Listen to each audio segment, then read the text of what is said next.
Additionally, when the Commonwealth talks about additional information from the officer, that's not officer that's in any of the affidavits or the police reports, that he has a $1 million house. Again, Judge, I would say that that cuts to the defendant as well as it does to the Commonwealth. This is where he lives. This is his community. This is where he's going to be.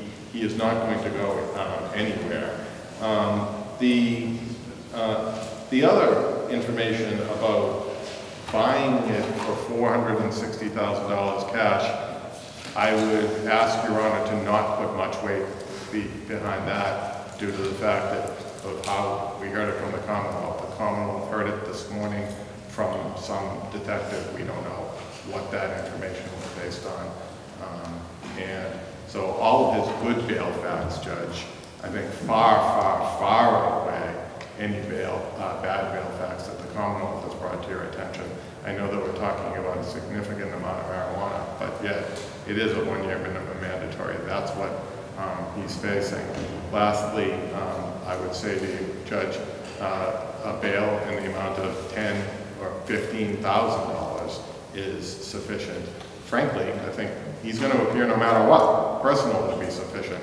But if Your Honor is inclined, due to the large amount of marijuana alleged to set a bail, $10,000 or $15,000 would be sufficient to assure his presence. Thank you. Mr. Conlon? Yes, thank you, Your Honor. Your Honor, Mr. Gollobin is 42 years old. He's going to be 43 next month.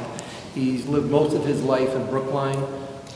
He graduated from Brookline High School in 1987. Upon graduating from Brookline High, he went into the Navy where he served for 3 years and was honorably discharged in 1990 after serving in the first Gulf War. Your Honor, when he came back to Boston after his discharge, he enrolled at UMass Boston on a part-time basis and worked part-time. He eventually got his bachelor's degree from UMass Boston in 2008. Since 2001, he's been working as a teacher's aide in Boston. He's the individual you were referring to as the teacher's aide. He's recently divorced. His divorce was just finalized in 2010. He has 2 young children, ages 10 and 5, who live with their mother in Arlington. But he does have joint custody with his children. In fact, he sees them every weekend. He just recently sold his condo.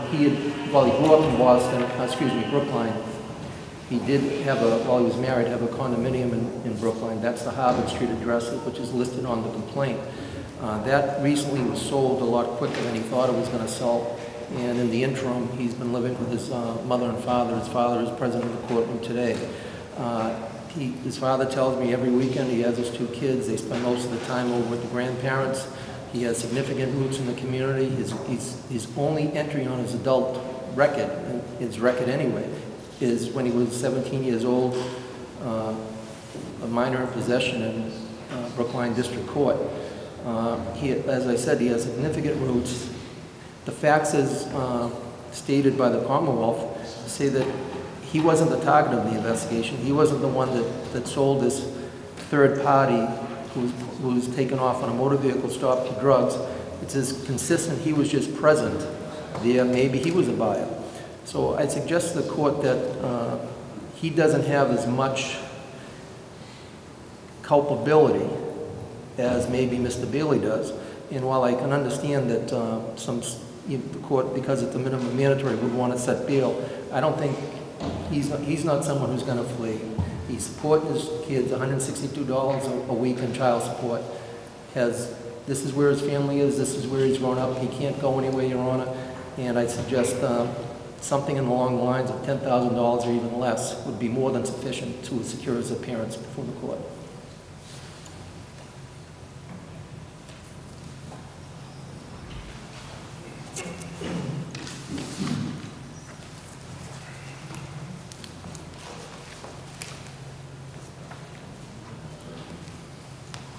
Mr. Livingstone, I've given a quick read to the post-search warrant papers, which is basically what we're talking about, right? Correct. And there's a third party who stopped and he says, Mr. Bailey sold me marijuana. The other 2 are in the building when the officers go in. That's the present shape of the case, right? Correct. Okay. Judge, could I add one thing?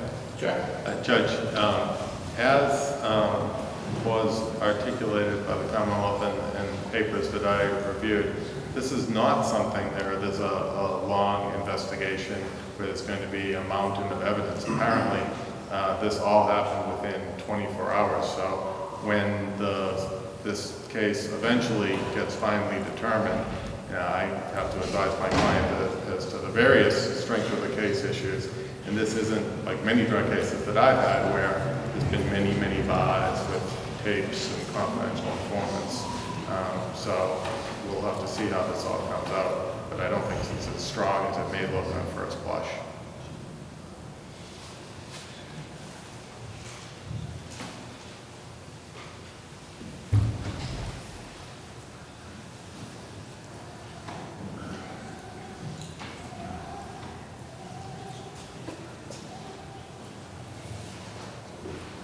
Council, thank you both.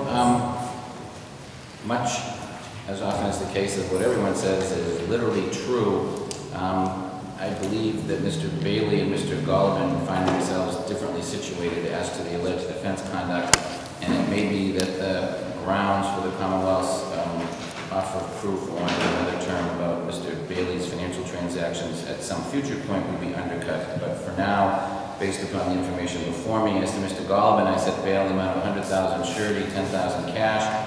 As to Mr. Bailey, $1 million surety, $100,000 cash. I note that $20,000 was seized during the search in cash, and I've noted that in the reasons for bail. Mr. Gollobin and Mr. Bailey, if you post the bail is reduced, or for any reason you're on release while these cases are pending and you're charged with another crime, local, state, or federal, or you fail to come to court on any date in which you're ordered to be here, or if you violate any term or condition of your release, after hearing you can be held without bail. In addition, you're entitled to appeal this bail at the next sitting of the Superior Court. Council, do you two have a date to suggest for the next event? We did, subject to whoever the third attorney, but right now... I know, we can only do what we can do, and Mr. Kennedy, who I'm told is the third, is a moving target anyway, but I can start with you two and see how the clerk reacts.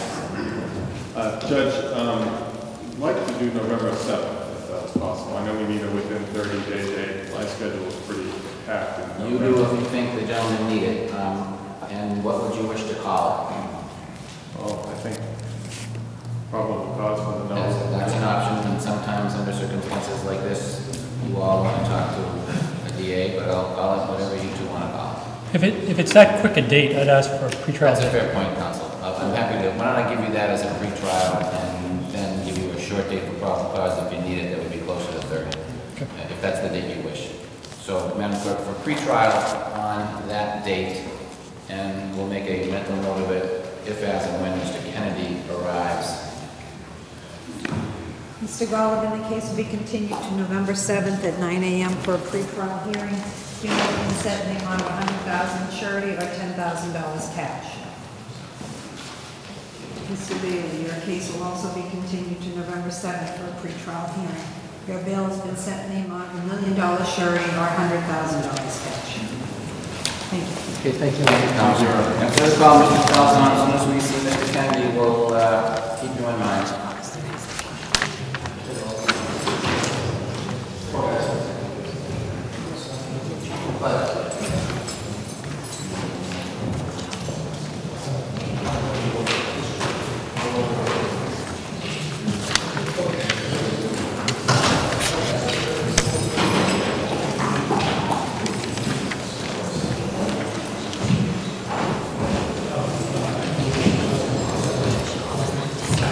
Lexington.